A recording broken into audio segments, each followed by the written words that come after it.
do do do do do do do do do do do do. Hey, it's Saul with another.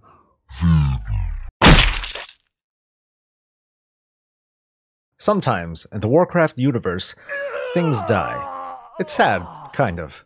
But what happens when the heart stops and the body turns cold? In Warcraft, if life was like driving down a road, death would be when your mount breaks down, but the journey isn't quite over. You get out and you start walking, and all sorts of interesting things start to happen. This is a series where I'll be exploring what death is in Warcraft, citing examples and locations, with a little bit of speculation here and there. We'll journey together to unravel its mysteries, or at least try to understand, and then finally look into the uncertain future of notable Warcraft characters who regularly dance with the other side. But today we start off with the basics, with what happens when things die in Warcraft. Let's go back to this scene. This guy is dead. Done. Dunskies. What happens from here? In this universe, living things have a spirit or a soul. Throughout the Warcraft franchise, these terms tend to be kind of interchangeable. Think of them as a semi-tangible, or at least a malleable thing that inhabits the body, but upon death, may wander between the realms of the living and the dead. Let's say this dead person was no one of any significance. They just died in the middle of nowhere, with no renown, alone, and forgotten. The most likely fate of the dead in Warcraft is that their spirit travels to the Shadowlands. According to the Warcraft Chronicle, like the Emerald Dream, the Shadowlands are tangentially linked to the world of Azeroth. Yet whereas the Emerald Dream represents life, the Shadowlands represent death. They are nightmarish realms of decay, labyrinthine spiritual planes teeming with the souls of the dead who have passed from the world of the living. Although it shares an opposing relationship to the Emerald Dream, the Shadowlands is said to have existed since the days of creation, when light and void crashed and created the Great Dark Beyond.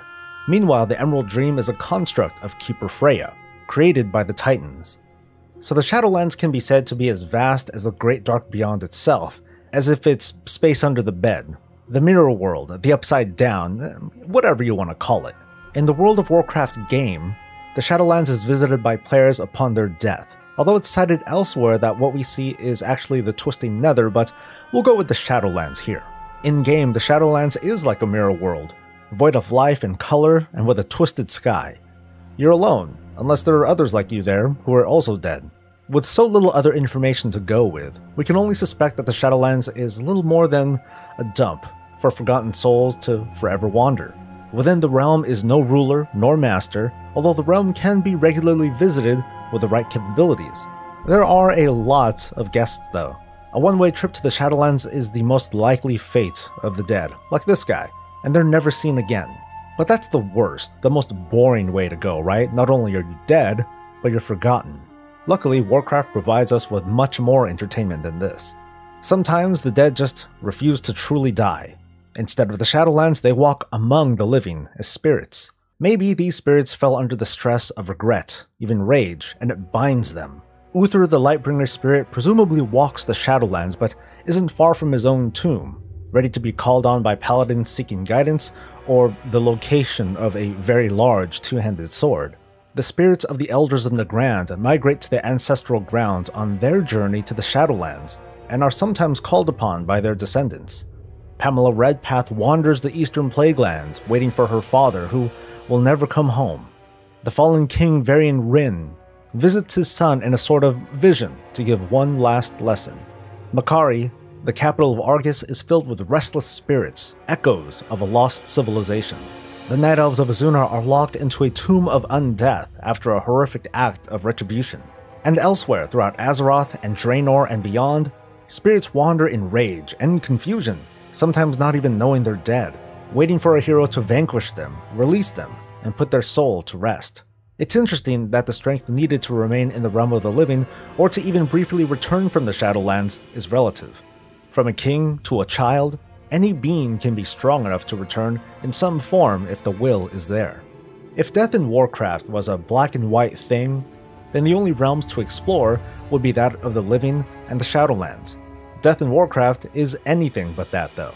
For some, it's a journey that takes their souls here and there, and in between too. Souls can be harvested like any resource when you don't consider the ethics behind defiling the once living. Practitioners of darker magics and related technology can devour and eradicate souls for other, usually more nefarious purposes, including fuel.